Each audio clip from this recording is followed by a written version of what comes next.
All right. Hi, YouTube. Hi, everybody. My name is Teresa Timms, president of TDR Mortgage and Real Estate Group in Upland, California, and my hostess with the mostest, Jules, is here. So she's going to give an intro on what we're going to be doing today. So today we are going to be announcing the giveaway winners. Oh, yeah, that's right, huh? This thing, if you're a local person, we're going to do that. So we're going to be announcing those giveaway winners for the casting cleaner and Stringmore Ace coupons. 21 to close. So up at $3,000, don't you think? Yeah, I don't know what else to do. She's getting 56 back anyway. Right? From the thing. Loan stuff. Jocelyn needs it. We have to extend this lock right now, and the borrower needs like $2,600 cash to close. So the way we solve that is we up the loan amount so they don't need cash to close, but taxes are due right now. So it's a little bit of a,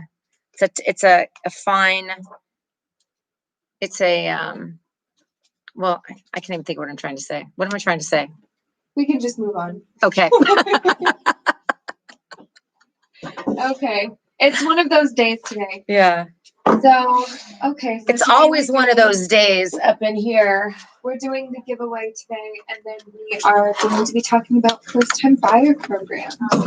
So, that's what. Yes, first-time buyer programs. One of my favorite things to talk about, and something that we probably get more calls and more lead gen than any other type of topic out there are the first-time buyer programs and first-time buyers, people wanting to get started in the path of home ownership.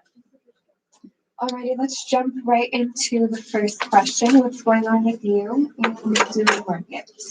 Well, I'm very much enjoying this fall weather. I think it's fall. I actually have boots on today for the first time. You see those little cute puppies. So I'm excited that I'm going to wear sweaters this weekend. I'm going to dust out all my fall clothes and all my winter clothes and get some cool new outfits together. On the loan front, things are largely unchanged. You know, there's just a high demand for low rates and high demand for homes, and the inventory is very low, and it remains to be a very challenging time in mortgages as well as real estate. My boyfriend just joined the live. He did? Is that why you have a smile on your face? You're all Cheshire grin. Okay, so we did the first time buyer. So what I wanted to do was talk about, we're talking about first time buyer programs today, and I'll go into that a little bit deeper and touch, more about the requirements and eligibility as per the questions that my hostess is going to ask me. But I wanted to kind of give an overview of where we're at with the first time buyer programs. Unfortunately, right now, if you are a first time buyer and you need down payment assistance and you're going to be writing offers on homes, you can expect that you will not get your offer accepted, nor will agents even write offers for you. Experienced agents will let you know that if you need down payment assistance, you're not even going to get to play. You're not even going to be able to go out there and write offers, simply because in this market, only the highest qualified buyers with money for their down payment and closing costs are able to play right now.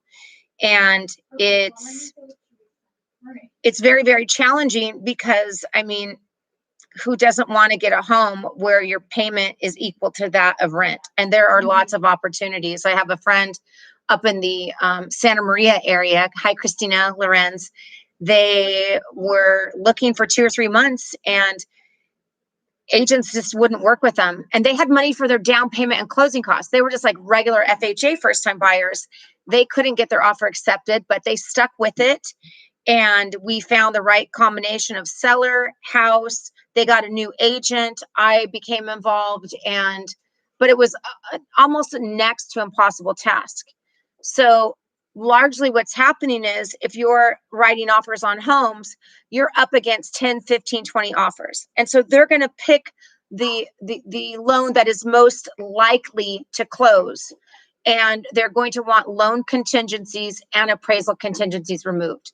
And so if you're buying a house for 450 and the appraisal comes in at 425 and you bid 450, but it's really only a 425 and you only have 20 grand, but then you need 25,000 for the difference in the appraisal, you're not going to get to compete. And so that's why the first time buyers right now are first time buyer programs are, I'm not doing them. I'm referring those people to go to new construction. New construction lenders are still allowing new construction builders and new construction in general are accepting the Cal HFA and the different buyer programs. Alrighty. Okay, so that was your first time homebuyer update. Yes. Let's move on to the second question. What's an example of a first time homebuyer program? Well, a first time buyer program is not just an FHA loan. So a lot of times we think about there are FHA buyer programs and there are conventional buyer programs, but first time home buyer programs are specific to down payment assistance, and down payment assistance consists of either a grant or a gift via a second mortgage. So a down payment program is going to give you money for the down payment, and oftentimes it's secured by a silent second trust deed. Very few programs just give you money. Usually those programs are city programs where they're granting you money and they're, you have restrictions where you have to live in the house. City programs right now, since the community development agencies largely went away, a lot of cities just do not have that funding for that agency within their small city government, nor do they have funds. So the city down payment assistance programs are few and far between. Really, the only one I know that has funding and actually still is in business is one out in San Bernardino County. What was your question? I want to make sure I stay on track. What is an example of first-time buyer program? So a really great example of a first-time buyer program is the California Housing and Finance Authority, Cal HFA out of Sacramento. They offer many different variations of down payment assistance, but all of them operate the same way. You get a traditional first mortgage, whether it's FHA or conventional, and then it's layered with a second mortgage or a third mortgage that is silent, that accrues interest, and they accrue interest at a very low rate, and then once you sell or refinance, you have to pay those loans off. So that is the gist of a traditional first-time buyer program or example of one, and that's my favorite one, by the way. I like that one. She has a couple of videos about CalHFA on her YouTube channel too. So if you guys are interested in that, then she talks about that on her YouTube. If you guys see her, looking over here, it's because you're live on YouTube. I just wanted to mention that because some people might not know that. They're not tuned in. And then that's Jules, everybody. So Jules is running the IG live, and then I'm running the YouTube live. And the YouTube live, I haven't really been doing the YouTube live that often. It's a new thing for us, and it's very interesting. But we have like 3 or 4 people tuning in now, so it's better than when we first started. We only had like 1 person, so it's awesome. But you can also watch them afterwards too. They're not just like, but you can watch these afterwards as well. So her YouTube is Teresa Timms. We've talked about this before, but if it is your first time tuning in, it's Teresa Timms. Just wanted to throw that in there. Okay, so third question. What are some qualities that you look for when determining if the first time homebuyer applicant will be approved? For example, credit, down payment, saved, etc. I think that a perfect candidate for a down payment program is someone that has good credit, a strong desire to purchase a home, but most importantly, the flexibility to adapt on what's available to them, because there's a hierarchy and when you get your offer accepted. So right now, this market is completely rare and unknown to us. What's happening right now, it's very uncommon. But in a traditional market, when you're out writing offers, there's an offer hierarchy. And so they always go with, the most qualified borrowers, conventional 20% down, 10% down. Then they do FHA with high credit scores, not asking for closing costs. Then they do FHA VA, where maybe they have to pay a little bit of closing costs. And then they do buyer program. So when you're using a first-time buyer program, you are putting yourself in the least attractive position to get your offer accepted. That means the least amount of homes are going to be open to you. So you need to maintain flexibility in patience in getting in a home, and knowing that, you can't be too picky, I guess. You have to be adaptable and flexible to the homes that are available to you because of the nature of your financing. Okay, alrighty. So that was the third question. And remember, guys, you can ask anything, any type of questions. It doesn't even have to be like first-time home buyer questions during our life. So if any of you have any questions, remember to. Is your boyfriend still on there? No, he left. He left. I'm sure he doesn't understand what we're talking about. Or nor does he care, right? No, Yeah. exactly. Yeah. So, okay. Fourth question and final question. What is the difference between a first-time home buyer program and other loans and other programs? So first-time home buyer programs have many, many layers. And the reason why they're at the lowest rung of being accepted is because there's many ways for them to go sideways. And when you have people doing the programs and they're not very experienced and they don't know the nuances and they're not really, really good at income and they're not good at all kinds of layers, there's a lot of ways to be tripped up. So you have a regular loan. So these loans are underwritten according to FHA standards and conventional standards. And in addition, you have another set of guidelines that you have to look out for to make sure that the people qualify, having to largely do with income and assets and home ownership. Most home buyer programs require you to have not owned a home in 3 years, hence the term first-time buyer program. There are some programs where you can previously have owned a home in 3 years. So there's a lot of little variances, but for the most part, you have to be a first-time home buyer. The debt ratios are very, very restrictive, very restrictive. So a lot of the programs have a 43% debt ratio. Some have a 45. And the way that equates, we used an example yesterday where if you have a 45 debt ratio, let's say if you have a 43 debt ratio, you're probably going to qualify for 375. 45, you qualify for 410. 56, which is what FHA is, 56.9, that's a $500,000 loan amount. So when you're using a first-time buyer program, you're going to be very restricted from what your purchasing power can bring based on your income and your debts. That to me is the number one biggest thing. And then you're also going to, you need good credit. So it's a buyer program, but you have to have a minimum of 640 FICO, but preferably 660 or even 680. And I've been saying this for the last, year or two, knowing that the rates are headed downward. And I've really been coaching my database, my past clients, my friends, family, getting them poised to take advantage of these low rates and getting their FICOs as high as possible, because you're simply rewarded with the highest score that you can possibly achieve. So when you're getting ready to make a major purchase, that's uber important. Okay. Requirements. So FHA, so cash. You're not required to have any specific down payment money. Mm-hmm. Oftentimes in these programs, you need your escrow deposit, which is about $2,000 or $2,500, and you need money for your appraisal. And you might need like $2,000 to $4,000. But you're getting the rest of the money from the down payment assistance program or the seller. Credit, we just talked on that.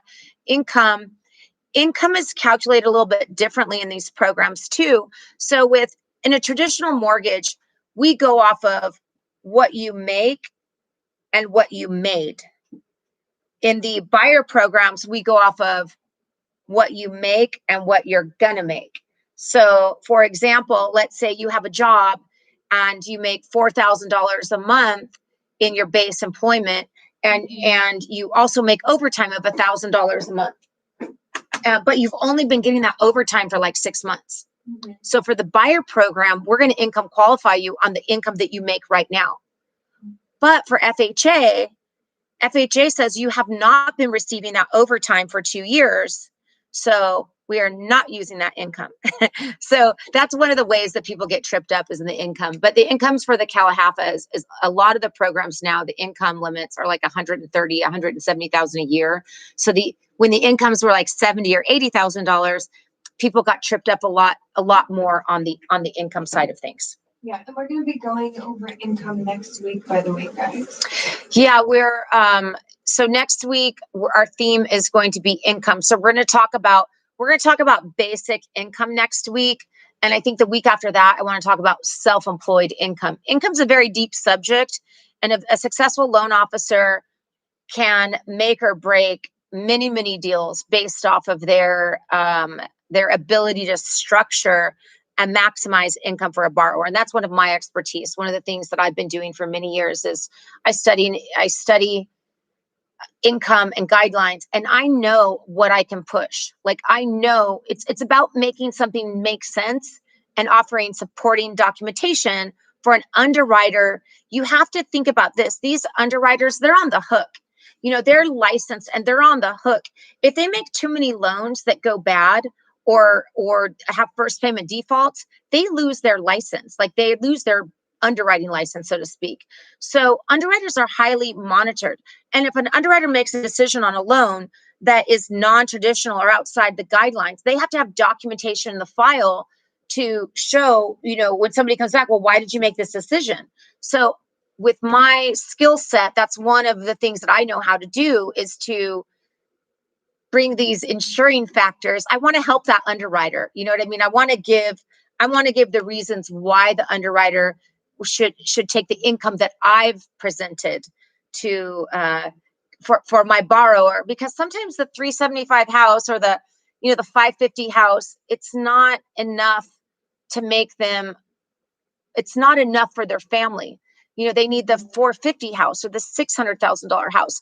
And maybe you have a non-purchasing spouse that's not going on the loan for credit reasons or whatever. So to me, when I'm pushing income and pushing debt ratios, I'm doing so knowing that this person is going to be able to make this loan. It's not something that I take lightly, knowing that I can, push things through or get people approved with this higher income thing.